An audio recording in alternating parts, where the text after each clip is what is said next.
Hey guys, thanks for joining us in the new episode of The New Normal. This week, actually, we have a special episode where we are going to invite four more great people in the early stage startup ecosystem. Two of them are investors and two of them are in charge of startup accelerators. They're all great people, and if you have missed our before episodes, you can put them, you can see them in our YouTube channel and Facebook channel. Right now, we are live on right now, and you can actually ask any questions coming to your mind. We will have few minutes to talk about your questions after what we have seen so far. And without further ado, I'm inviting my friends on the screen. It is a little bit different than having them on the same stage, but nevertheless, our dear friends.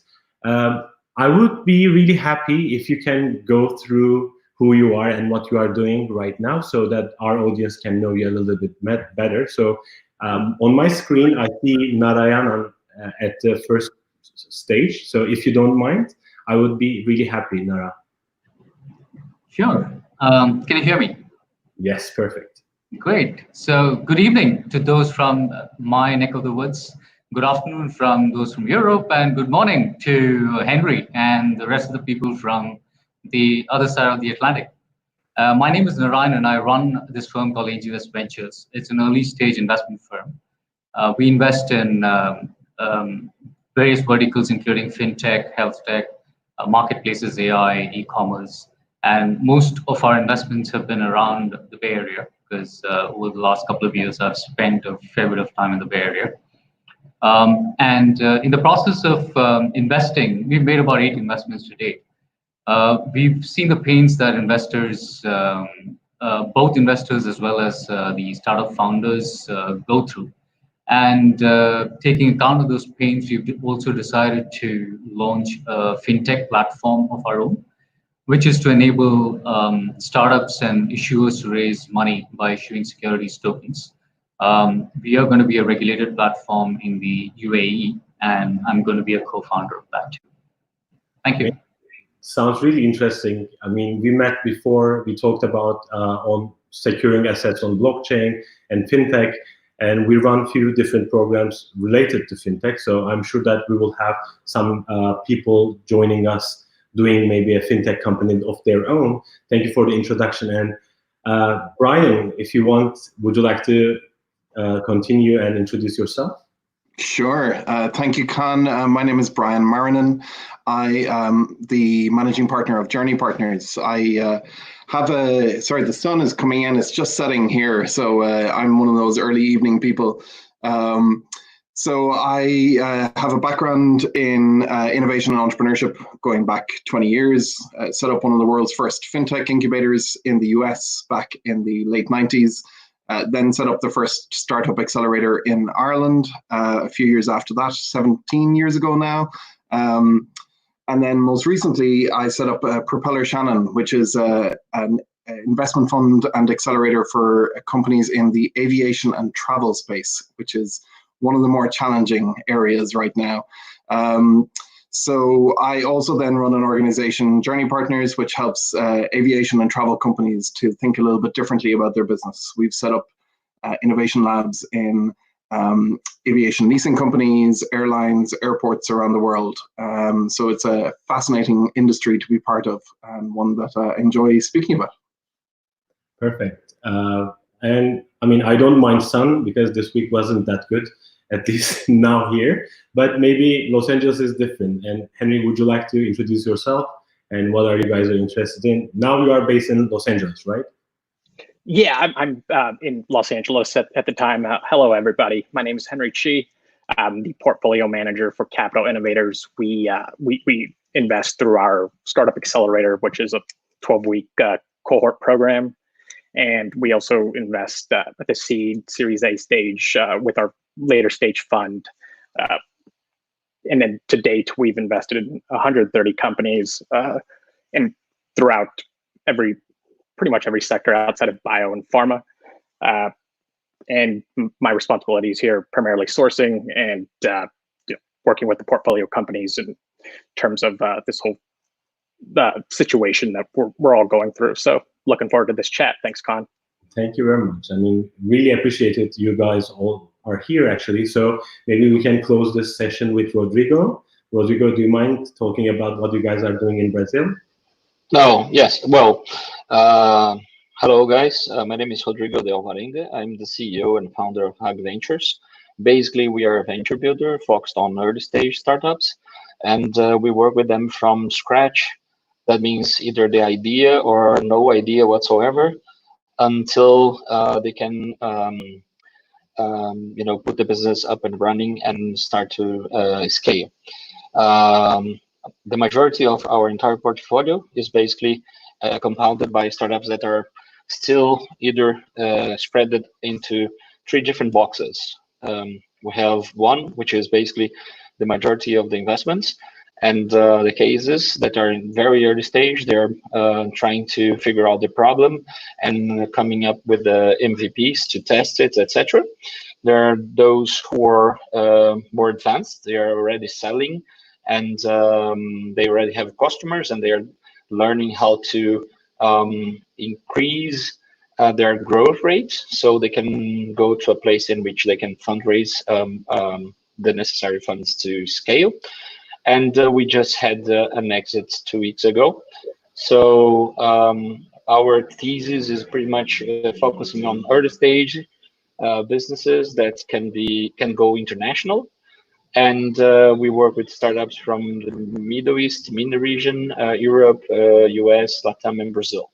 Our portfolio nowadays has near 30 startups already invested, and we are preparing the next batch on the following semester. Perfect. I mean, it's so incredible with different industries and the interest that you guys all have. And one of the questions that whenever we talk with startups, especially in early stage startups, so I'm going to ask you this question. Do you see a shift in investors and also startups alike? If they're interested in different verticals, so they are focusing in more different platforms or business models even. So what do you think about this change? Like after COVID, we will see more focus in particular domains or not? So if you don't mind, maybe we can start with the same sequence. Maybe Nara, if you would like to start with it. Sure. Maybe just to give you a bit of perspective from the Middle East market, a couple of stats. So if you look at the Q1 2020, the number of deals in the volume has actually dropped by about 22%. That's Q1 relative to Q1 of 2019. But if you only look at March individually relative to March of last year and April individually relative to April of last year, the drop is about 67 and 65% respectively. So by no means is it an insignificant impact on the startup investments. And in value terms, the drop is about 39 to 40%. So what does it mean? As investors, I think what we see here is broadly we can categorize the investors into 2 parts. Those that have been successful in actually closing a funding round just prior to COVID, which are sitting in a lot of dry powder. And those investors that haven't really raised money, right? Who may or may not be sitting in a lot of dry powder. So the former category, those that are sitting in a lot of dry powder, they are continuing to invest. They are sourcing a lot of startups. And clearly some of the sectors that they seem to be interested in are those where they see an increase in consumer demand as a result of the changing consumer behavior resulting from COVID. So those tend to be things like e-commerce, delivery companies, logistics, and even healthcare technology companies. I've seen a lot of VCs and other early stage angel investment firms such as us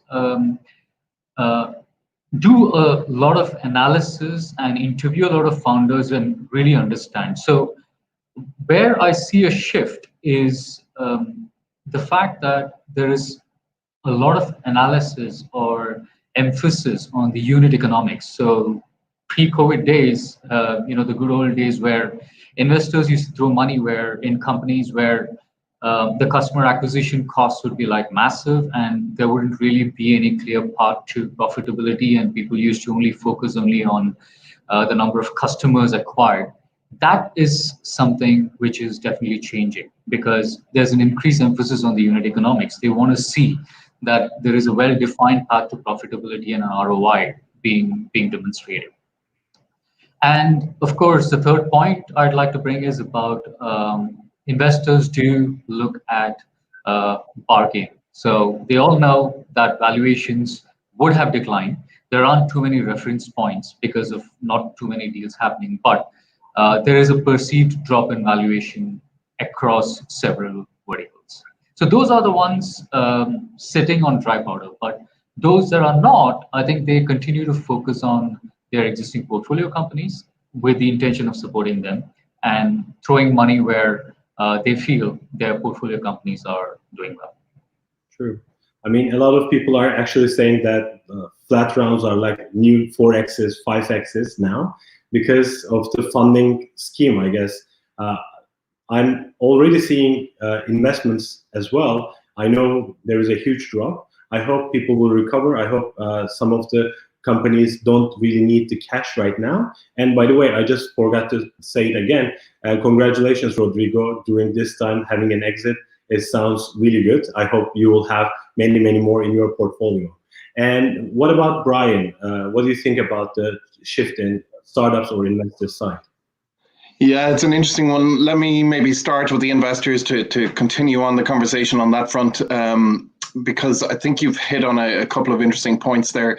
To me, some of the investing has been a little bit lazy around COVID. If I see another delivery company being invested in, I think I'll scream.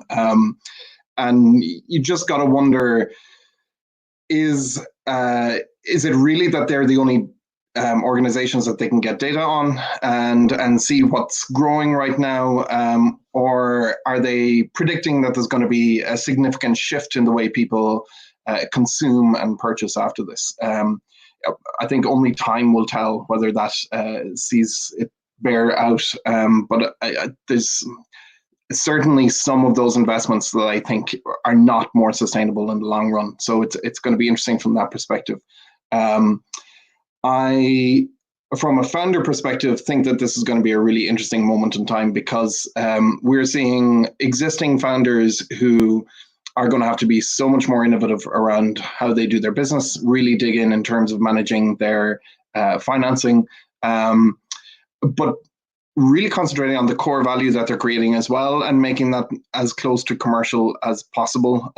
So unless you're saving a company money or increasing their revenues, then I think you're not going to get a huge amount of attention from potential customers, particularly on the B2B side. So I think founders are really digging in there. But the other element of this, and we saw it in the last recession and previous recessions before that, we will have people who will lose their jobs over the course of this. There has been described here in Ireland, where we've had full employment for a few years now, to be a startup recession because everyone's really comfortable in their day jobs and earning solid salaries and getting their bonus every year. Once that stops, people start to become more creative again and start to think about opportunities and challenges that they're going to fix. And I think even in the next 6 months, we're going to start to see really interesting things come into the marketplace from smart people who don't have that lazy alternative anymore. And actually now is their time to go do it. So I'm very much looking forward to seeing that. I mean, risk for the all crises that we actually face, right? I mean, there is a lot of risk, a lot of bad changes going to happen, but still opportunistically, at least on the startup side, because startup is not a regular job. You need to see an opportunity, unmet demands. For that to happen, you need a change in the total environment. And even if you like it or not, COVID actually did that for us. So we will see a lot of things coming from bottom up to surface. And what do you think about Henry? What is your point on the question of the shift in investors or startups' mind? Yeah, in terms of on the investor side, we, the at-home consumer and whatnot of e-commerce and digital health, we're seeing a lot of digital health companies and telemedicine and whatnot. But as Narayan pointed out, the valuations are decreased overall across almost every sector that we've seen. But in terms of what we're looking at, we're still looking at essentially the same thing, and whether it's e-commerce or apparel, we're seeing it's what we're trying to figure out mostly is this an accelerated state, or did was this the trend that we were heading down to begin with, and has it only been accelerated by COVID-19? So our thesis hasn't changed in that respect. We're still looking at more or less the same things, except at an accelerated rate. And in terms of the founders, we're working with our portfolio companies, and one pretty large thing we're seeing here is age. Our younger founders we're spending significantly more time with our younger founders in terms of leadership and guiding their companies, and losing half their revenues overnight, essentially, as opposed to the older founders who have more experience and are more mature in that respect, and they're able to lead their organization in a more efficient way and garner the trust of their employees. And so it's been an interesting test in that respect, in working with founders, and that's kind of maybe shifted our perspective in how we evaluate companies moving forward. How do we look at founders? How do we evaluate them at this time? And maybe the way we were looking at it before was not as efficient as it could be. So it's changed our approach in that way. So yeah, it's an interesting time, but we're still moving forward with a very similar thesis. Yeah, I see. Perfect. Great to hear it, because a lot of startups are still trying to find their market fit, try to scale, and they need investors who can help them grow as well. So, Rodrigo, what would be your take on the question in the shift of investors and startups? Okay, let me try to build from a different angle, so I can add some comments on top of everything that was said. First of all, in my opinion, what is happening is basically a shift upwards in the maturity curve of how to deal with investments for both sides. From the investment point of view, that means the very mechanics on how venture capitalists used to work is going to change, and is changing right now, because producing overvalued startups so you can sell to the next level of investors is not going to work anymore. And speeding up things in a way that you can create your own way out whenever you have entered as an early stage investor in a very accelerated pace is not going to work anymore. So from my perspective, what's going on is basically the maturity curve is changing upwards. It's going to be demanding a more mature approach in terms of a long-standing relationship in between VCs and the startups invested, so you can produce value over time. Whenever we assessed the differences in between rounds and the velocity that the rounds happen over time, if we compare like last 15 years, we're gonna find out that the time slot was shortened over time. And that doesn't mean companies were producing more value faster. So acquiring customers is not necessarily building value, because unless you can convert customers into value, future profitability, that doesn't mean you're gonna have a way out, right? So this is one side. The other side is basically that, as it was said, the maturity of founders is going to change in terms of how they manage the business they are creating. Leadership skills and some of other skills that were sometimes left aside due to working with young founders that are working on a crazy idea that could change the world or change some industry.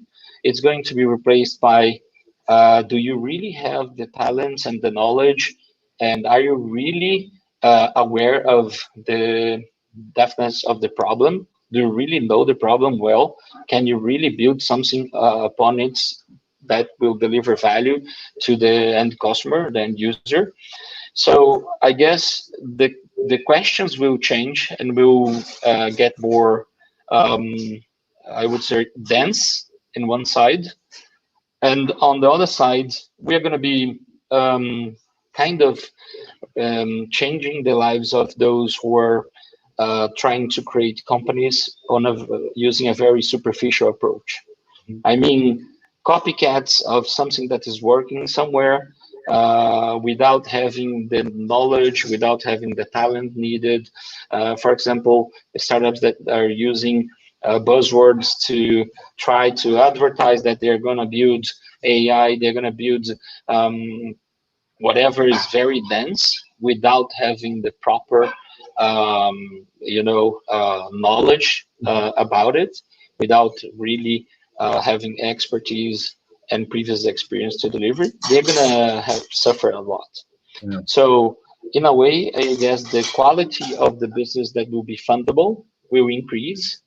I also agree that we're gonna see changes in the approaches from the founders. We're gonna get not just more creative or inventive, but I guess provided that we can connect new needs that are going to emerge out of this COVID situation with proper solutions that can tackle the new scenario after that, we're going to have a very interesting opportunities to invest in.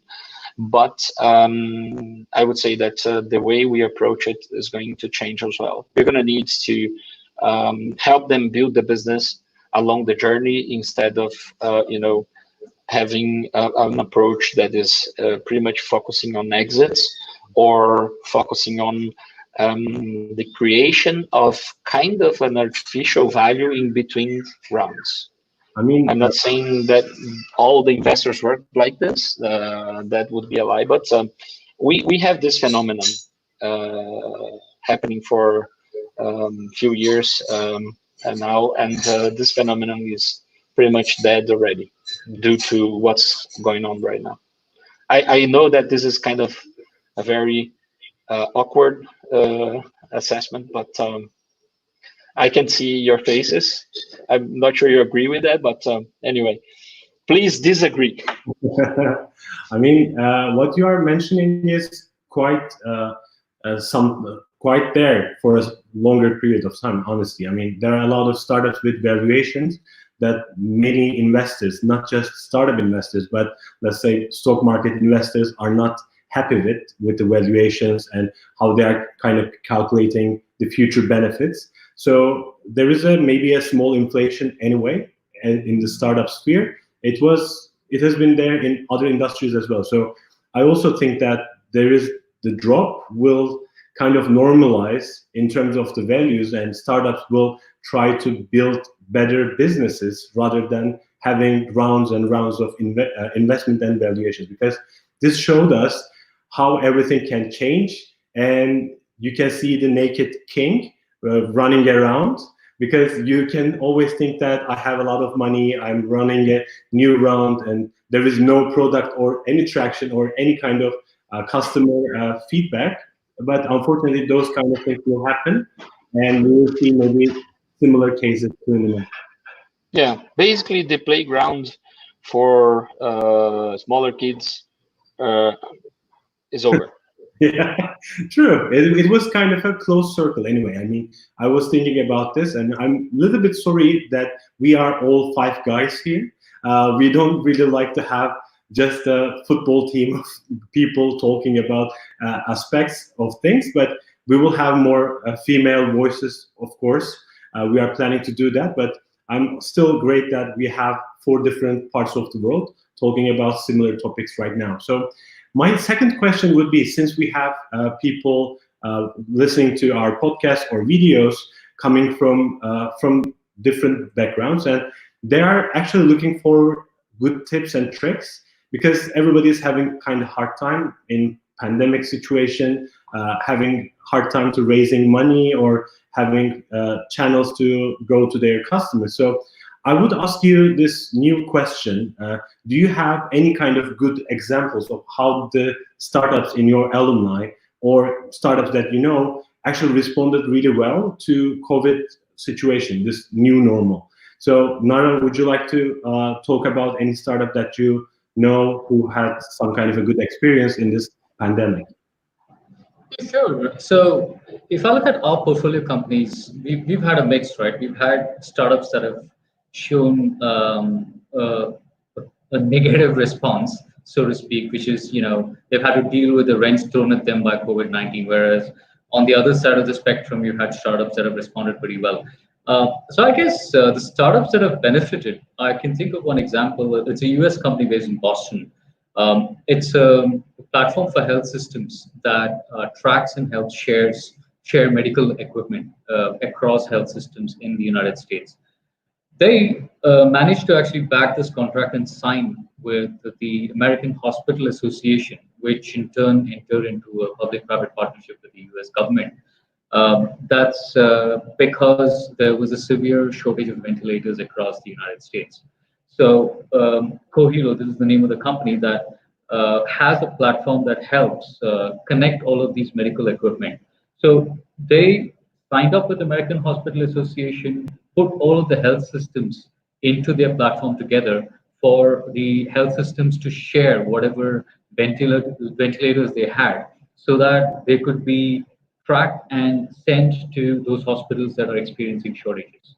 So they, I think, played it pretty well, and I'd say that was their nature of business. So I don't think they did anything different, but at the same time, they were smart enough to spot the opportunity, as awkward as it might sound, but I think they've done pretty well to wade through this crisis. There's another example which I can think of in our portfolio company, which is an online retrospective app, which, again, as any online remote working company has benefited, they've also benefited, because what they do is they essentially get teams to meet when they are sitting remotely. And that app essentially is a software that helps them track all the meetings retrospectively, put them into action points, and then assign them to individual team members. And every meeting that follows up is through the software. So they actually saw a tremendous increase in the average weekly number of users. I think it went up something like 4x relative to mid-Feb.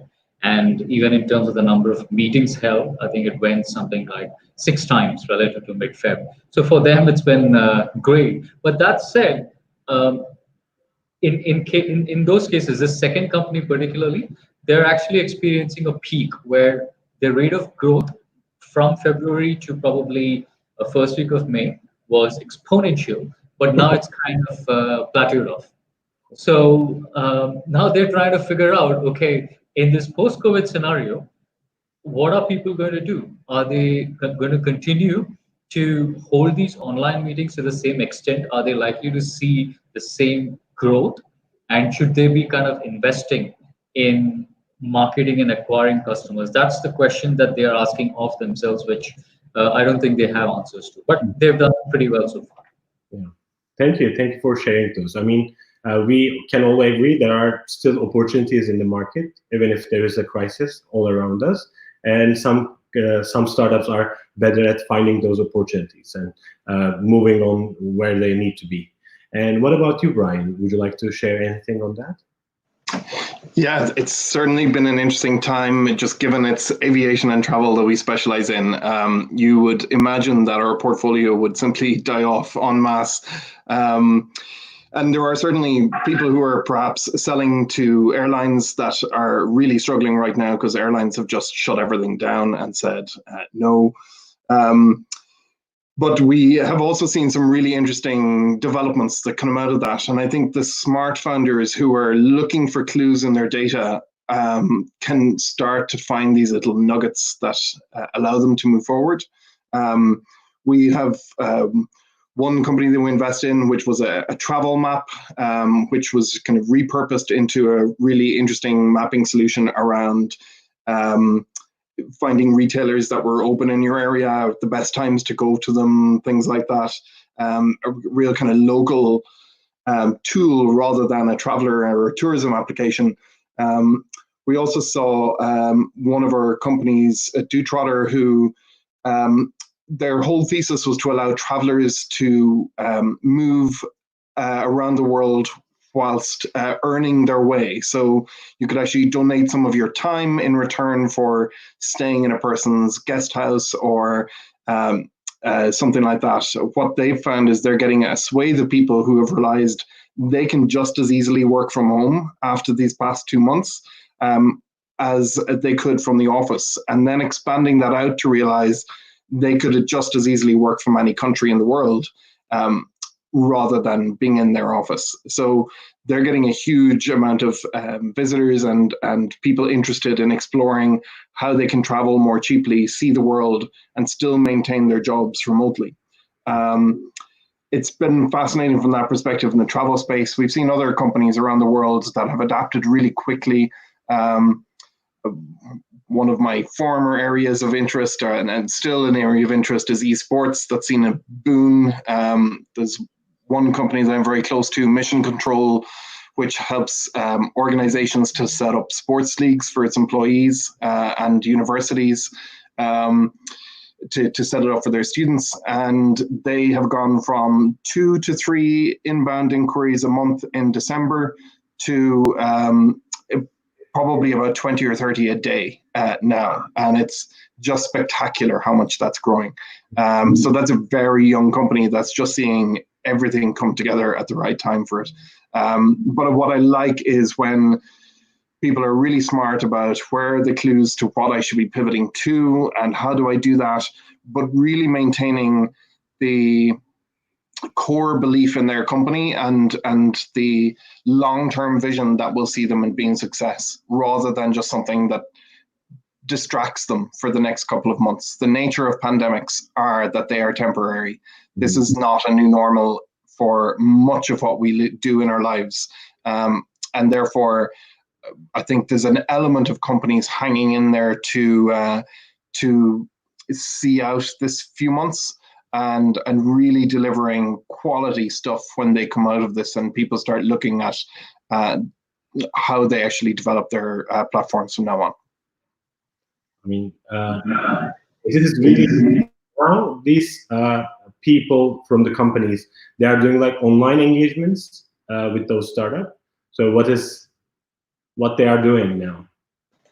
The people from the online engagements with Dotrotter, the people traveling the world, is it, or which one? No, the second one, the one who has like 20 inquiries this week. So yeah, every week. So they're setting up esports leagues. So you can play against each other online just as much as physically. And so they've organized the whole platform behind that and made it digitized. And it's just really smart in terms of how easy it is to connect with people through gaming. I mean, it's not much easier than an offline event anyway. So congratulations on the startup, on the pivot that they have. So what about Henry? What do you think? Do you have any good examples in the alumni? Yeah, a few portfolio companies that were able, to have sufficient runway and secure some loans from the government here during this time. Experienced pretty spikes in their growth from quarter over quarter, year over year.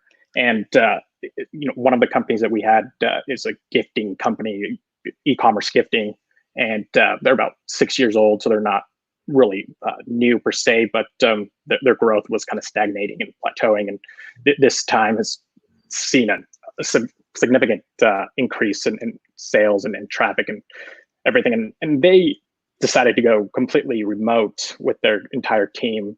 The amount of talent that was available for a period of time significantly increased, and the cost of employing a talented engineer or software engineer went down quite a bit.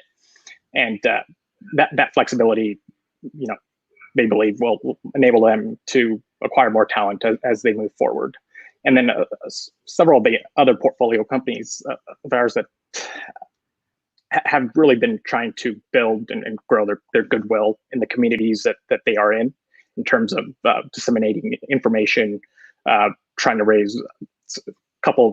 raising funds for food banks in their local communities to have shortages. So we've seen companies kind of, transition to a completely distributed and work from home type of workforce, and others building upon the brand and crafting the brand messaging during this time to be just helpful in a genuine way. And you could kind of tell which ones are doing it that way and which ones are not. So those are two things we're seeing pretty heavily in our portfolio, which is interesting to see how that works out. But yeah, it comes down to the leadership of those companies that we've seen these types of this type of transition. I mean, startups need to be flexible as much as possible, even if they are like 6 years old, because that was the strength that we have seen in the markets. We are having 2 questions, but in order to close this round, at least, Rodrigo, would you like to talk about any kind of pivots or opportunities that your alumni seek and win? Yes, of course. I'm gonna give you just 2 examples. One of them is that we have a startup that is focused on as an app for pets, so you can take care and keep connected with your pets whenever you're outside of your home. For obvious reasons, people are right now inside their homes, right? So even though we were growing like hell from almost 0 to 144 countries with paid users, and tripling the number of hours people were using the app, suddenly the COVID situation hit us pretty hard in the very, very beginning. So people stopped using the app because they were there with their pets. And in like 2 weeks time, we basically built the basis of a completely new business model, which is an app that does similarly to what we do for pets, to take care of your family members, elderly people, etc. And we're about to launch into the market exactly the same thing. When we first realized that we should do something, the founder was really, really clever and fast in terms of understanding the scenario and creating everything he should in order to put this thing together. And for our surprise, later on, recently, we checked the numbers, and the usage of our pet app is still recovering, even though we are not out of the COVID situation. So we will end up having 2 different companies instead of just one, performing really well. And that was an unexpected outcome. The other example is a founder that is an accountant. She is a very clever and very bright person. She launched an app and a platform that provides small size and medium sized companies with everything to do accounting and also to manage numbers using a platform digitally, right? At the very moment we are suffering for COVID, she decided to sell her accounting old-fashioned office to invest all into the digital business, which is very bold, and she's an amazing entrepreneur. And we've been trying to support her as much as we can. And those two guys helps us to support the arguments that I provided earlier, in which I said that people that are willing to move forward in an all-in scenario, that are really into the business, not just trying to find a side business that perhaps can grow until it's become the main business, or whatever other approach. Those who are actually going for it all in, and manage to support their teams and to deliver whatever they have to deliver, these are the ones that are going to be invested right now and in the near future. And I guess we're going to be looking for entrepreneurs like you just described it on your own portfolios. Mm-hmm. Perfect. We have actually two questions, but in order to close, I had one more question that I shared with you, which I actually quite like, because as we said, I mean, we've been living differently the past 2-3 months now, and we have different habits.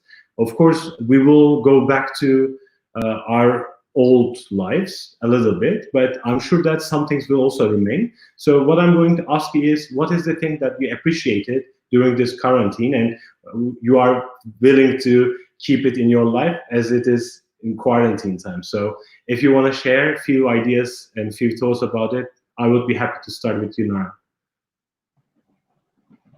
Sure, I'll keep it short and sweet. I think two things. Number one is, of course, digital social connections.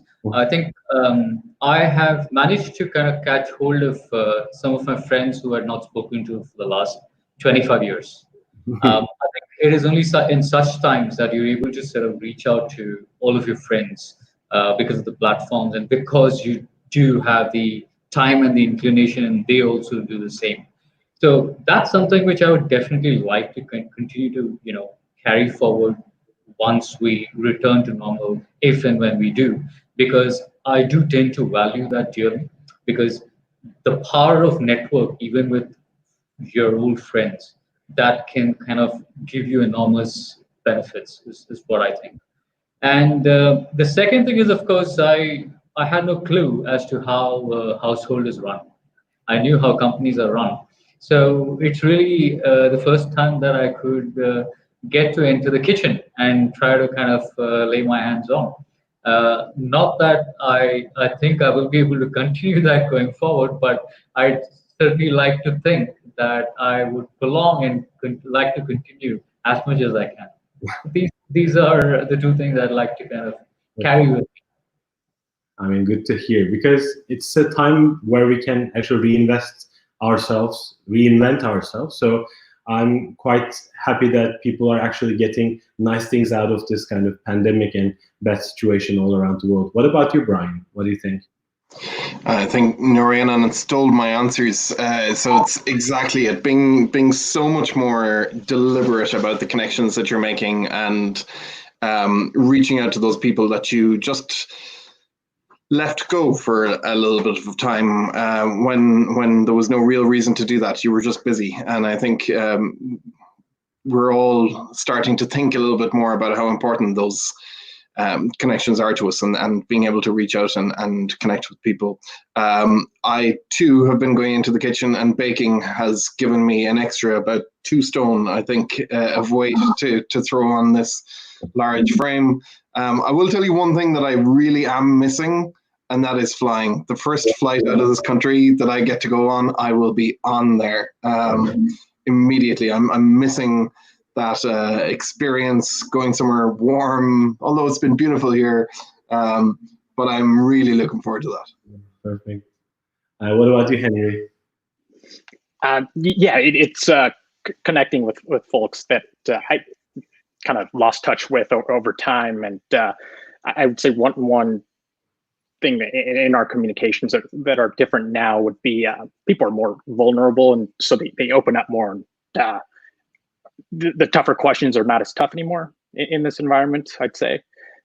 So the conversations are far more open than they typically would have been, and it's been refreshing for the most part. One thing I will not be taking with me is my haircutting abilities. So I'll just leave that to the professionals, and yeah. Good. I mean, haircutting is one of the biggest pains in the world, as far as I see, because I was talking to friends in Turkey now, and the lockdown is kind of released a little bit. So whoever I talk to, everybody's saying that the first thing I did was going to a hairdresser. So we will see how it will go. And finally, Rodrigo, what do you think? Well, first of all, I don't have hair anymore, so I don't worry about this. But I couldn't agree more with all of you, mainly what Henry said. I guess that, well, first of all, I'm not very good in networking. I'm a very transparent and straightforward person in general terms, and here in my own environment, for Latin America culture, that means I'm an awkward person. I have some difficulties to blend in, and this has changed because, as Henry said, people are more open, and hard questions became not that hard anymore. And my personal approach to offer people the best I can, being very frank and very direct, it's getting a little less awkward. So I'm feeling really good about it. And I also miss traveling. I used to travel a lot to do two different things: to mentor in programs overseas, in Europe, Middle East, and US, and also to do some give back stuff to social entrepreneurs and impact driven startups. And I miss those things. Yeah. I mean, if you want, you can also talk about your new program for social impact. So maybe we can. Oh, yeah. So. Yeah, exactly, because of what we are experiencing right now. We are preparing to launch a program specifically focused on impact-driven businesses, not necessarily here in Brazil, just here in Brazil, could be business elsewhere. We do have startups in our portfolio from different parts of the world, and we're gonna start the selection process in about 2 weeks. Mm-hmm. And we are also going to try to find out some investors to support, like similarly to scholarships or to support those businesses, so we can help them to impact society in a way that they can easy things for all of us in a moment like this. I know I said like it will take like 30 to 40 minutes, and we are already over the time. And that's why I hate panels. No, I generally don't like this model of communication. But I'm really happy to see all of you, because the idea was to have different people from different geographies and different times.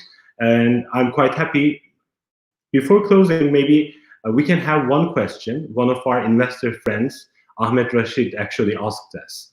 What do you think about the most important skill that startups need in pandemic time to sustain and attract investors? So if any one of you would like to participate on this question, I would be happy to close with the question.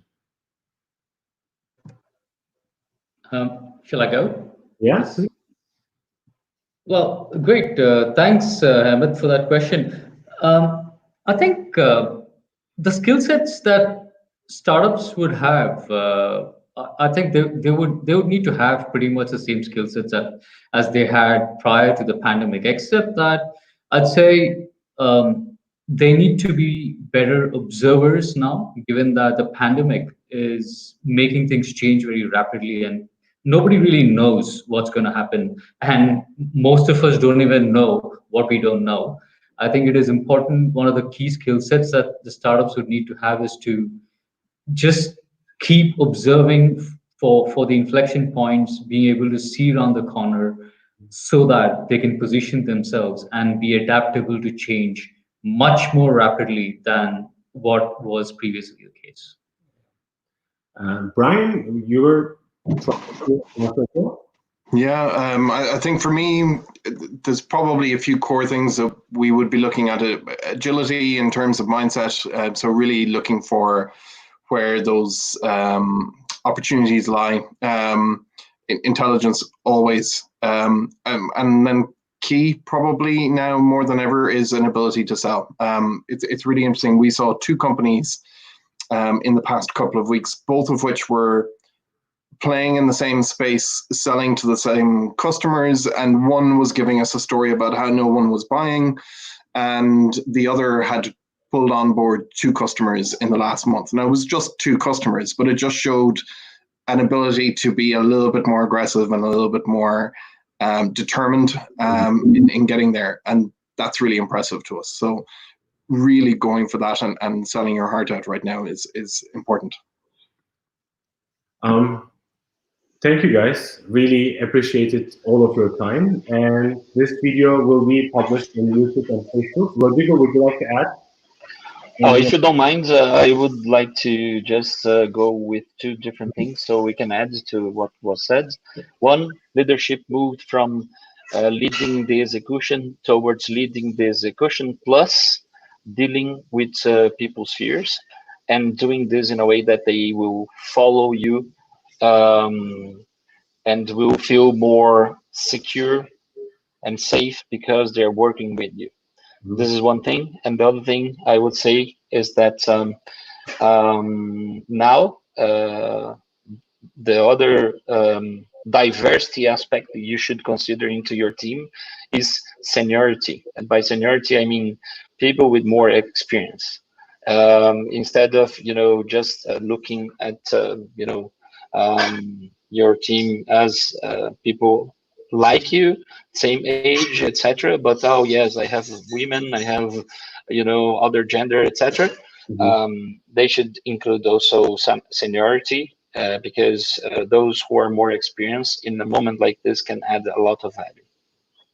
Well, I mean, sounds really good. Seniority brings people who've seen a lot of crisis before, because those times are called for experience in different ways. Sounds really good. I'm coming back, and thank you for your time. I really appreciated it. It's been a little bit over than what I expected. I think we will see, but a lot of people joined our session, and we will definitely put it in our social media. And I'm taking you off screen, so take care, all of you guys. I'm just going to close the session. Thank you for being with us. It's been a lovely 50 minutes, and you can find the bios of our all speakers in our social media posts. And if you want to reach out to them, just please let us know. And please tune up for the next session that we are going to have this week. We are going to have our good friend Derek Kim from Korea, and we are going to talk about early stage investments and how the verticals are kind of changing. And stay tuned and see you next episode. Take care. Bye.